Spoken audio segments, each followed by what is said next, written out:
చాలా గంభీరంగా సవాల్ చేశారు ముఖ్యమంత్రి గారు. మీరు ప్రెస్ క్లబ్కి రండి, తేల్చుకుందాం, ఎవరు రైతులకు ఏం చేశారో తేల్చుకుందాం రండి అని ఇదివరకు సవాల్ చేశారు. ఆ రోజు మేమందరం కూడా మరి గౌరవ ముఖ్యమంత్రి గారు పిలిచారు కదా, మేము కూడా పూర్తి వివరాలతో 10 ఏళ్లలో మేమేం చేశాము, మరి 2 ఏళ్లలో మీరేం చేస్తున్నారు రైతులకి చెప్తామని చెప్పి మేమందరం కూడా ముఖ్యమంత్రి గారి సవాల్ని స్వీకరించి ప్రెస్ క్లబ్ పోయాం. ఆ రోజు ముఖ్యమంత్రి గారు ముఖం చాటేసినారు, పారిపోయారు.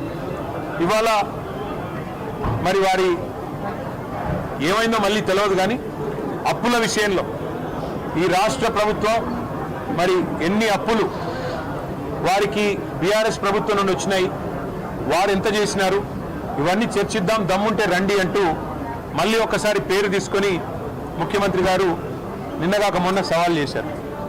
సవాల్ చేస్తే సరే ముఖ్యమంత్రి గారు మేము సిద్ధంగా ఉన్నాం, మీరు ఎక్కడికి రమ్మంటారో చెప్పండి, అసెంబ్లీకి రమ్మంటారా, సెక్రటేరియట్కి రమ్మంటారా, లేదా మీ రాహుల్ గాంధీ గారు 2 లక్షల ఉద్యోగాలు ఇస్తానని చెప్పిన అశోక్ నగర్ చౌరస్తాకి రమ్మంటారా, లేదా మీరు వరంగల్లో రైతు డిక్లరేషన్ పేరిట ఇచ్చిన 34 హామీలు ఇచ్చిన వరంగల్కి రమ్మంటారా, ఎక్కడికి రమ్మంటారో చెప్పండి అంటే ముఖ్యమంత్రి గారు సవాల్ విసిరిన ముఖ్యమంత్రి గారేమో తోకముడిచి పారిపోయారు.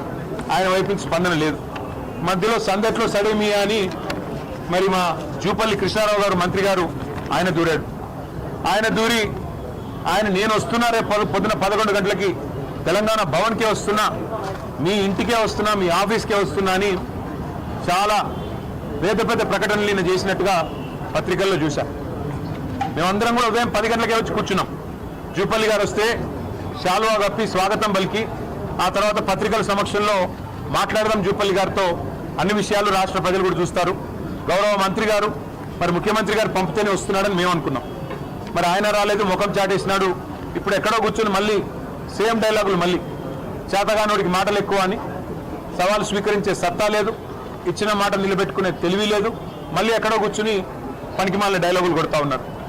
మరొక వైపు మా నాయకులు మాజీ ఆర్థిక మంత్రి గౌరవ డిప్యూటీ లీడర్ హరీష్ రావు గారు సంక్షేమ శాఖలో 2000 కోట్ల కుంభకోణం జరిగింది అని చెప్పి ఆరోపణ చేస్తే దాని మీద 3 మంత్రులు మేము వస్తున్నాం గన్ పార్క్కి దమ్ముంటే రండి అన్నారు.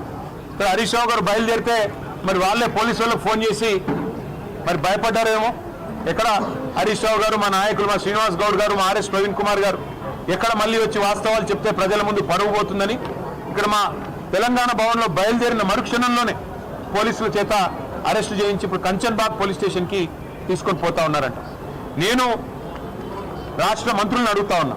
ఒక మంత్రి ఏమో తెలంగాణ భవన్కి వస్తా అంటాడు, పారిపోతాడు. 3 మంత్రులేమో రండి గన్ పార్క్ అంటారు. మా వాళ్ళు గన్ పార్క్ బయలుదేరితే మా నాయకులు మీరు మమ్మల్ని అరెస్టులు చేయిస్తారు. ఇంత భయం ఎందుకు? చేతనైతే అసెంబ్లీ పెట్టండి, కావాలంటే ఒకరోజు అసెంబ్లీ ప్రత్యేక సమావేశం పెట్టి అప్పులేదు. ఎందుకంటే అక్కడన్నా కనీసం మీకు స్పీకర్ గారు మీకు రక్షణగా ఉంటారు.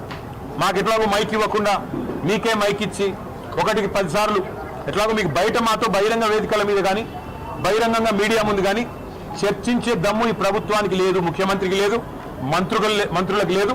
పిరికి పందలు, చేతగాని దద్దమ్మలు అనే మాట తేలిపోయింది. కాబట్టి ఈ చేతగాని వాళ్ళు సవాళ్ళు ఎందుకు వేయాలా, సవాళ్ళు ఎందుకు విసిరాలా, ఎందుకు మాట్లాడాలా గొంతులు పెంచుకుని? చేతనైతే ముఖ్యమంత్రి గారు మంత్రులకు నేను చెప్తా ఉన్నా, కనీసం స్పీకర్ గారు మీకు రక్షణ గోడ లాగుండే, రక్షణ కవచం లాగుండే అసెంబ్లీ అయినా పెట్టండి. పెట్టి మాకు మైక్ కట్ చేయకుండా మాకు గంట అవకాశం ఇవ్వండి. మీరు కావాలంటే 5 గంటలు మాట్లాడుకోండి, మేము వద్దంటలేదు. ఎవరేంటో ప్రజలు చూస్తారు, ఎవరు చెప్పేదానిలో వాస్తవం ఉందో ప్రజలే తెలుస్తారు. అంతేగాని ఈ చేతగాని డైలాగులు, మళ్ళీ చేతగాని సవాళ్ళు విసిరి పారిపోవడం, దీనివల్ల ప్రజాక్షేత్రంలో మీ డొల్లతనం, ప్రజాక్షేత్రంలో మీ అసమర్థత, మీ అవినీతి మళ్ళొకసారి మీరే చెప్పుకున్నట్టు అయిందని చెప్పి కూడా తెలియజేస్తూ, ఇవాళ చాలామంది పిల్లలు, దాదాపు ఒక 100 మంది పిల్లలు, అందరూ కూడా పోలీస్ కానిస్టేబుల్ ఉద్యోగాల కోసం ప్రిపేర్ అవుతున్న పిల్లలు, గ్రామీణ ప్రాంతాల నుంచి జిల్లాల నుంచి ఇక్కడికి వచ్చి దిల్సుఖ్ నగర్లో మరి వాళ్ళ తల్లిదండ్రి కష్టపడి నెలకొక 4-5 వేల రూపాయలు పంపిస్తే అందులో అవస్థలు పడుతూ పీజీ అకామిడేషన్లలో ఉంటూ, వర్కింగ్ విమెన్స్ హాస్టళ్లలో ఉంటూ, చుట్టాల ఇళ్లలో ఉంటూ అవస్థలు పడుతూ ప్రిపేర్ అవుతున్న పిల్లలు ఇవాళ తెలంగాణ భవన్కి వచ్చారు. వచ్చి వారందరూ చెప్పింది ఏమంటే, అన్న మీ ప్రభుత్వం ఉన్నప్పుడు ఆనాడు మీరు మొత్తం 9.5 ఏళ్లలో పోలీస్ నోటిఫికేషన్లు మీరు 46,600 ఉద్యోగాలకు మీరు పోలీస్ నోటిఫికేషన్లు ఇచ్చారు. 2016లో ఇచ్చినప్పుడు 9,281 పోస్టులకు ఇచ్చినారు. సబ్ ఇన్స్పెక్టర్లు 539 మందికి ఇచ్చారు. అట్లాగే 2018లో మళ్ళొక నోటిఫికేషన్లో 18,428 మందికి నోటిఫికేషన్లు ఇచ్చారు. దాంతోపాటు సబ్ ఇన్స్పెక్టర్లు 1,271 పోస్టులు ఇచ్చారు. మళ్ళీ 2022లో కూడా మీరు 16,614 ఉద్యోగాలకు నోటిఫికేషన్ ఇచ్చారు. సబ్ ఇన్స్పెక్టర్లు కూడా 554 మందికి ఇచ్చారు. అదే రేవంత్ రెడ్డి గారి ప్రభుత్వం మరి స్పష్టంగా వాళ్ళే చెప్పారు నోటిఫికేషన్లు ఇంకా ఎన్ని ఖాళీలు ఉన్నాయి అంటే 17,000 ఖాళీలు ఉన్నాయి అని చెప్పి వారే స్పష్టంగా లిఖితపూర్వకంగా ఆర్టీఐలో తీసుకుంటే సమాచారం కూడా ఇచ్చారు. కానీ మరి పోస్టులు పిలిచే కాడికి వచ్చేసరికి మాత్రం ఇవాళ కేవలం 5,000 ఉద్యోగాలు పిలుస్తామంటున్నారు. మేమందరం ప్రిపేర్ అవుతున్నాం. ఏజ్ రిలాక్సేషన్ కోసం ఎదురు చూస్తున్నాం. రేవంత్ రెడ్డి గారే 32 కాదు 34 ఏళ్ళు అని చెప్పి మినహాయింపిస్తాను మాట ఇచ్చారు. ఇది ఆయన ట్విట్టర్లోనే రేవంత్ రెడ్డి గారు పెట్టింది.